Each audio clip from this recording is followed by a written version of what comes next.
¿Qué pasaría si te dijera que el rey más deslumbrante de la historia europea, el hombre que construyó Versalles y gobernó como un dios, terminó su vida como una masa de carne podrida y sin dientes que nadie podía soportar tener cerca? Esta es la verdad oculta detrás de Luis XIV de Francia. El hombre al que llamaban el Rey Sol no era solo un gobernante. Era el monarca físicamente más perfecto que Europa había visto jamás.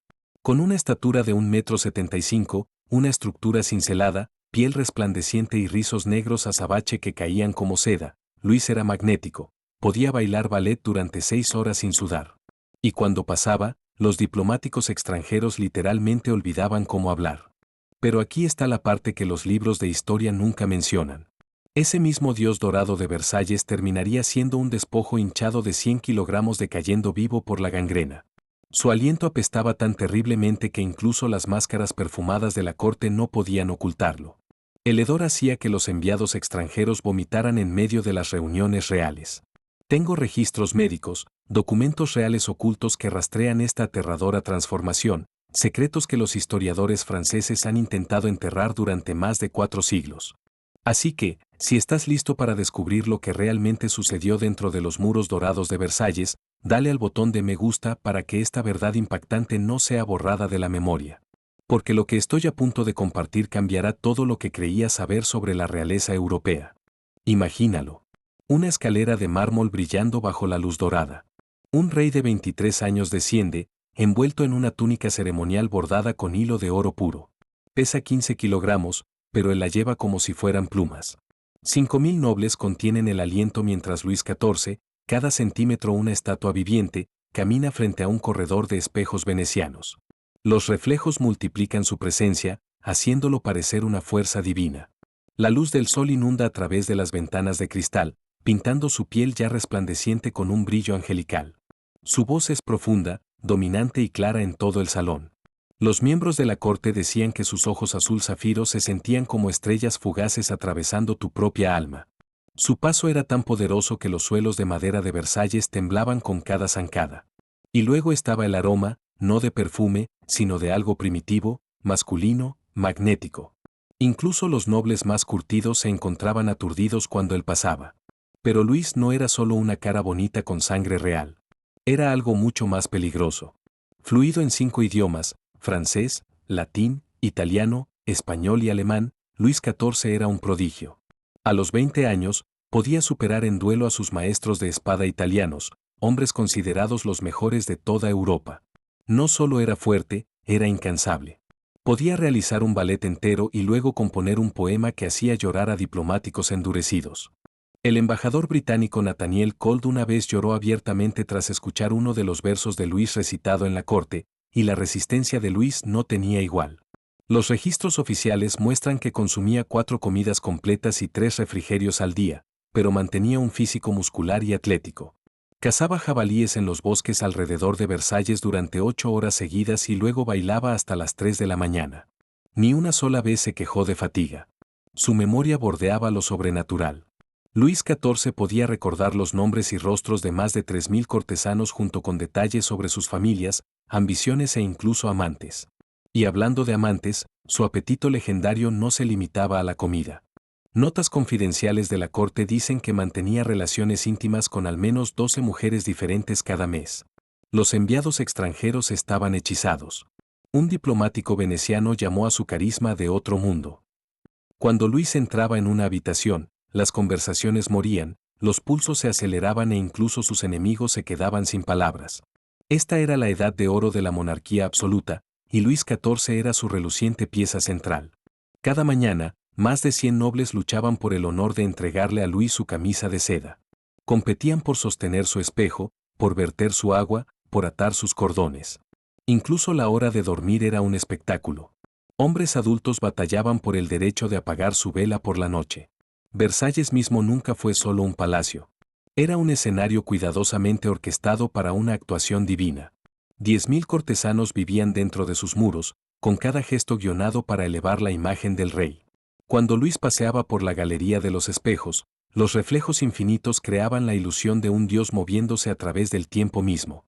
Incluso el mármol bajo sus pies era importado de Italia a un costo astronómico, para que cada paso que diera resonara con dominio imperial. Pero incluso en estos años resplandecientes, sutiles signos de decadencia comenzaban a mostrarse. En 1987, un conjunto de documentos sellados del médico de la corte de Luis fueron finalmente decodificados. Revelan verdades inquietantes que todos alrededor del rey eligieron ignorar.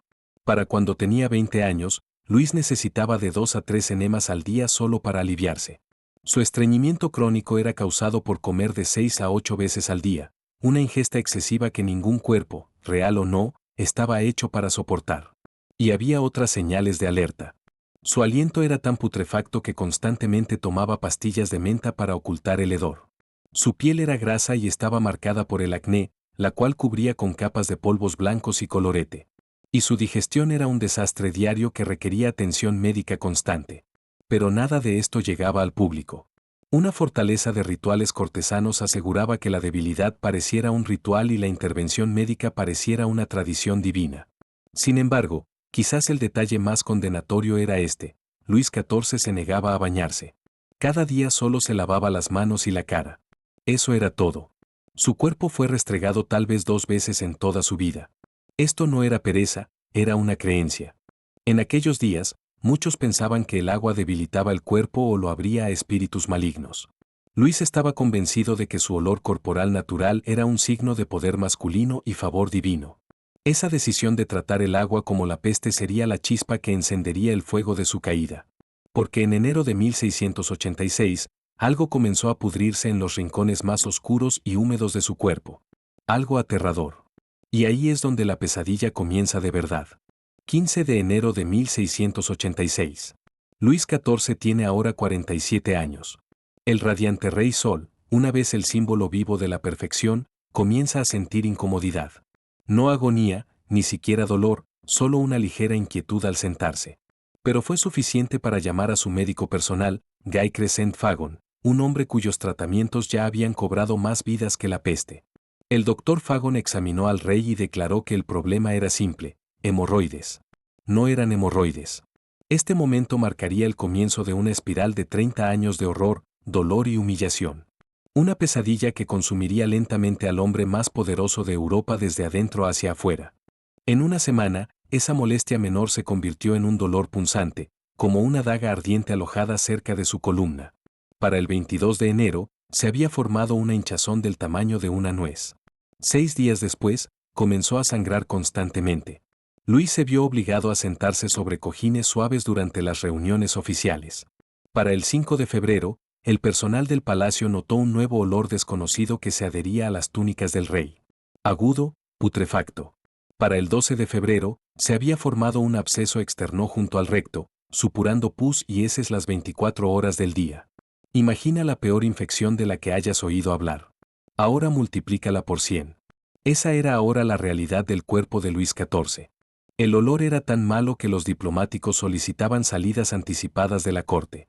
Algunos incluso vomitaron en sus sillas. Versalles, una vez la encarnación de la gloria, comenzaba a apestar a podredumbre. La respuesta del doctor Fagon fue tortura medieval disfrazada de tratamiento. Comenzó ordenando múltiples enemas cada día.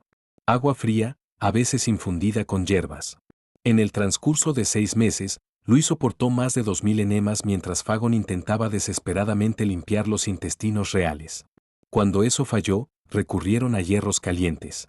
Se calentaban varillas de metal hasta que brillaban al rojo vivo y luego se aplicaban directamente sobre el área infectada. El rey era inmovilizado por sus propios cortesanos mientras gritaba. Gritos que resonaban 3 pisos más abajo en los pasillos de Versalles. Aún así, la infección creció. Entonces, comenzaron las sangrías diarias, extrayendo más de medio litro de sangre del cuerpo del rey cada día para equilibrar los humores. En lugar de sanar, Luis se debilitó, su cuerpo clamando bajo el peso de la agonía y el delirio. Luego vinieron las pociones. Médicos charlatanes de toda Francia llegaron con remedios grotescos: semen de toro mezclado con vino, perlas trituradas disueltas en sangre de vaca, grasa de rana infundida en brandy. Cada uno más extraño y asqueroso que el anterior. Sin embargo, Luis, desesperado por retener su imagen divina, los soportó todos. Para noviembre de 1686, el palacio no podía ocultar más el horror. Solo el olor se había convertido en una crisis diplomática. Había que hacer algo. Fue entonces cuando la vida del rey fue entregada a un hombre que nunca antes había realizado este tipo de cirugía. Entra Charles Francois Félix, el barbero personal del rey convertido en cirujano. Ahora tenía la tarea de algo totalmente impensable: operar la fístula rectal infectada del monarca más poderoso de Europa sin anestesia, sin antibióticos y sin margen de error. Si tenía éxito, sería una leyenda. Si fallaba, sería ejecutado. Así que Félix comenzó a prepararse. Durante semanas, practicó su técnica en 75 prisioneros y voluntarios, operando a hombres vivos y conscientes con herramientas improvisadas, refinando un único movimiento preciso. Incluso diseñó un escalpelo de plata personalizado, curvado específicamente para navegar por los pasillos más íntimos del cuerpo del rey. Entonces llegó el día que cambiaría la historia. A las 6 de la mañana, bajo el manto del secreto, comenzó la cirugía dentro de los aposentos privados del rey. No hubo anestesia, solo 4 nobles leales para sujetar a Luis y un trozo grueso de madera para que mordiera cuando el dolor se volviera insoportable. Durante las siguientes 3 horas, el palacio escuchó los gritos guturales y sin filtro de un hombre siendo abierto desde adentro. Félix cortó a través de la carne infectada, tallando a lo largo del canal de la fístula. Cuando el escalpelo llegó a la parte más profunda del absceso, una ráfaga de pus y podredumbre explotó de la herida. 2 asistentes vomitaron en el acto y huyeron de la habitación. La sangre empapó las sábanas. Los dientes de Luis rompieron la mordaza de madera. Cuando la cuchilla tocó su coxis, chilló una sola palabra: Mon Dieu. Fue su primer grito audible de dolor indefenso en años.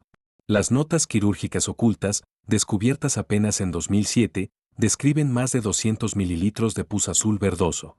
El olor era como el de un cadáver en el campo de batalla dejado al sol. Trozos de tejido se desprendían, revelando hueso ennegrecido por la necrosis. La pesadilla estaba lejos de terminar. Aunque la cirugía terminó a las 9:15 de la mañana, la herida no sanaba. La infección se había enterrado demasiado profundo. El daño era demasiado severo. Una operación se convirtió en 4.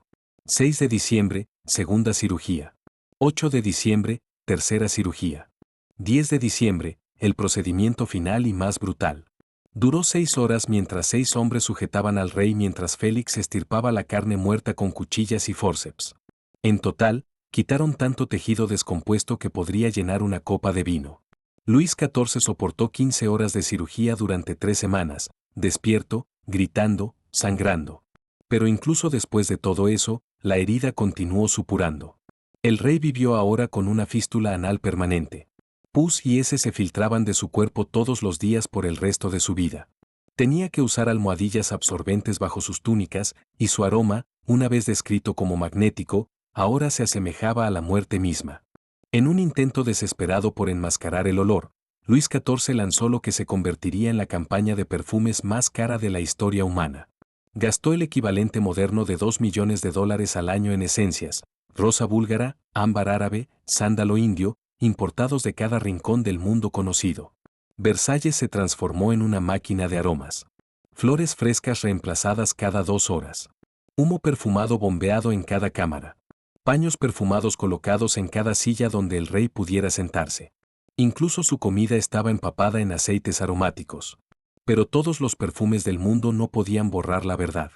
Porque bajo las sedas y satenes, bajo los rituales divinos y las ceremonias, Luis XIV era ahora un monumento podrido a la decadencia humana. Y su cuerpo apenas había comenzado a desmoronarse. Para principios de la década de 1690, el cuerpo una vez glorioso de Luis XIV se había convertido en algo irreconocible. Su peso se había disparado. De 77 kilogramos en su mejor momento, ahora superaba los 140 kilogramos en la balanza. Su trono tuvo que ser reconstruido 3 veces solo para soportar su creciente tamaño. Ya no podía montar a caballo sin la ayuda de 6 hombres fuertes.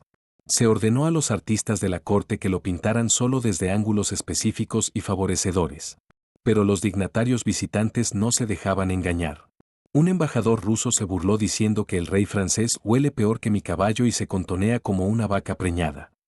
Y luego vino el desastre dental de 1693. Sus médicos, convencidos de que toda enfermedad provenía de la boca, decidieron arrancarle cada uno de sus dientes en una sesión brutal. Sin anestesia, sin precisión quirúrgica, solo herramientas de hierro y crueldad. Lo que siguió fue una carnicería. La extracción destrozó la mandíbula superior de Luis y fracturó la inferior.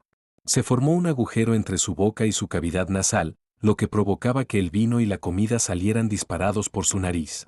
Cada vez que comía, su habla se volvía confusa y casi incomprensible. Los cortesanos tenían que inclinarse hacia su aliento fétido solo para entender sus mandatos reales. De su boca ahora desdentada, la saliva goteaba constantemente. Combinado con su fístula con fugas y su obesidad extrema, Luis XIV se había transformado en una parodia babeante, jadeante y maloliente del monarca divino que una vez afirmó ser. Sin embargo, de alguna manera el espectáculo continuó. Versalles respondió con su herramienta habitual, rituales y máscaras. Se inventaron más de 200 nuevos protocolos de corte, no para honrar al rey, sino para ocultarlo. Se introdujo un sistema de cintas codificadas por colores: cintas rojas, eviten al rey, tiene dolor; cintas blancas, acérquense solo con máscaras perfumadas; cintas negras, no entren, su condición es catastrófica. El famoso ritual matutino de 2 horas se redujo a 30 minutos para limitar la exposición a su olor. La ceremonia nocturna se alteró para permitir que los sirvientes insertaran discretamente paños absorbentes en su ropa interior para manejar la descarga interminable de su fístula. Se colocaron cortinas gruesas para ocultar el cambio de sus sábanas sucias. Incluso las ventanas de Versalles se abrían siguiendo un horario preciso para dirigir el aire viciado lejos de los visitantes. Cada hora, se entregaban 500 flores frescas y 50 máquinas de aroma funcionaban sin parar para ahogar el hedor de la podredumbre. Y los cortesanos se adaptaron. Cada noble estaba obligado a llevar una pomander, una esfera decorativa llena de especias y perfumes para sostener bajo su nariz durante los encuentros reales. Algunos invitados incluso comenzaron a respirar a través de trapos perfumados. Las damas de la corte se excusaban rutinariamente a mitad de la ceremonia para vomitar en privado, pero nunca admitían la verdadera razón. En su lugar, culpaban a desmayos o malestares femeninos. Incluso la diplomacia comenzó a sufrir. El embajador inglés solicitó que las reuniones con el rey se realizaran al aire libre, citando problemas de salud. El enviado español comenzó a enviar a diplomáticos subalternos en su lugar. Los susurros se extendieron por toda Europa. ¿Podía realmente el rey Sol gobernar si ni siquiera podía controlar sus propios intestinos? Y aún así, Luis XIV seguía aferrado al poder absoluto. Cuanto más fallaba su cuerpo, más ferozmente interpretaba el papel divino. Cada ritual, cada reunión, cada decreto se convirtió en una máscara para proteger al mundo de la verdad. Su Dios Rey se estaba muriendo. 11 de agosto de 1715. 4:30 de la mañana Luis XIV gritó. El sonido rompió el silencio de Versalles. Su pierna izquierda se sentía como si estuviera en llamas. El doctor Fagon, que ahora tenía 72 años y estaba casi ciego, declaró que era ciática. Estaba equivocado. Para el 15 de agosto, habían aparecido manchas negras en el dedo gordo del pie del rey. Para el 18 de agosto, la piel ardía al tacto. Y para el 22 de agosto, un nuevo olor había invadido el palacio. No era pus, ni heces. Era el hedor de la carne podrida. La gangrena seca se había apoderado. Los médicos modernos confirman ahora que se trataba de una condición necrótica avanzada, una mezcla mortal de mala circulación e infección no tratada. Pero nadie se atrevió a sugerir la amputación. ¿Quién se atrevería a cortarle la pierna a un hombre que afirmaba haber sido designado divinamente por Dios mismo?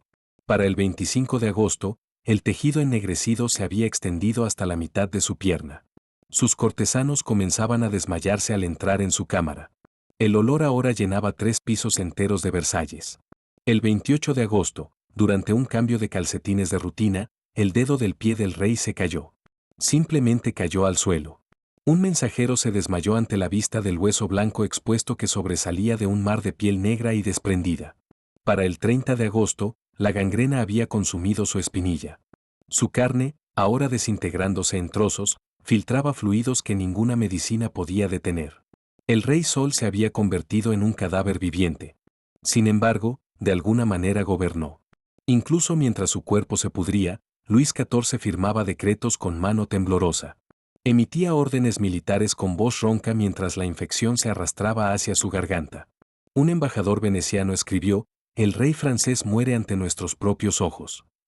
Un representante austríaco lo llamó la vista más grotesca jamás presenciada. Aún así, los cortesanos entraban. Aún así, se inclinaban. Pero ahora usaban máscaras perfumadas. Se cambiaban las sábanas cada 2 horas. Un equipo de 20 sirvientes trabajaba en turnos solo para manejar los fluidos que goteaban de su cuerpo. Algunos suplicaban ser reasignados. Otros simplemente se iban horrorizados. Incluso desde los jardines del palacio, los visitantes podían oler al rey. Médicos y diplomáticos viajaron desde toda Europa, no para ayudar, sino para presenciar esta muerte real sin precedentes en tiempo real. Escribieron cartas e informes oficiales detallando cada etapa de la descomposición en vida de Luis. Para el 1 de septiembre, la infección llegó a los músculos de su garganta. Apenas podía hablar. Llamando a su bisnieto, el niño que un día se convertiría en Luis XV, susurró una advertencia final: no me imites. He amado demasiado la guerra. Su voz sonaba como papel de lija sobre óxido. Estuvieron entre sus últimas palabras coherentes. A las 8:15 de la mañana del 1 de septiembre de 1715, Luis XIV, el Rey Sol, finalmente se había ido. Pero el horror no terminó. En cuestión de horas, la gangrena regresó con saña. Su abdomen comenzó a hincharse por los gases de la descomposición. Su piel se volvió negra. Su garganta, ya medio descompuesta, comenzó a supurar. Los médicos se apresuraron a realizar una autopsia apenas 6 horas después de la muerte. Cualquier tiempo más y el cuerpo habría estado demasiado descompuesto para examinarlo. Los hallazgos fueron asombrosos: todo su lado izquierdo gangrenado, músculos de la garganta necróticos, intestinos licuados hinchados al doble de su tamaño normal. Se encontró un gusano parásito de medio metro de largo en el colon. Los embalsamadores no pudieron preservar el cadáver. Incluso trabajando con máscaras de tela perfumada, varios de ellos vomitaron y huyeron. La decadencia era demasiado rápida. El hedor insoportable. El ataúd tuvo que ser sellado inmediatamente, reforzado con plomo y enterrado rápidamente. Durante el funeral, los asistentes podían escuchar extraños sonidos de estallidos y gorgoteos mientras el cuerpo del rey, ahora una bolsa de gas y fluido, continuaba desmoronándose. Pero la ilusión tenía que permanecer. La corte francesa anunció un fallecimiento pacífico tras una breve enfermedad. Quemaron los registros médicos del Dr. Fagon, ocultaron las notas quirúrgicas de Félix durante 300 años y enterraron la autopsia en archivos secretos. Toda evidencia de que el divino Rey Sol murió como un montón putrefacto y grotesco de decadencia humana fue ocultada al público. Luis XIV gobernó durante 72 años, el reinado más largo de la historia europea. Construyó el palacio más magnífico del mundo, exigió obediencia absoluta y se declaró designado por Dios. Pero al final, murió más miserablemente que un campesino hambriento. Su cuerpo divino se pudrió mientras su mente permanecía atrapada dentro, plenamente consciente del horror. El hombre que afirmó ser el Estado, que hizo que los nobles lucharan por atar sus zapatos y fuera besado por miles, terminó solo, asqueroso y cayéndose a pedazos lentamente. Ningún perfume pudo ocultarlo. Ningún ritual pudo disfrazarlo. Ningún título pudo detenerlo. Su muerte fue la prueba final grotesca. Incluso los reyes no pueden escapar de la verdad de la carne, la podredumbre y la mortalidad. Gracias por ver y nos vemos en la próxima investigación.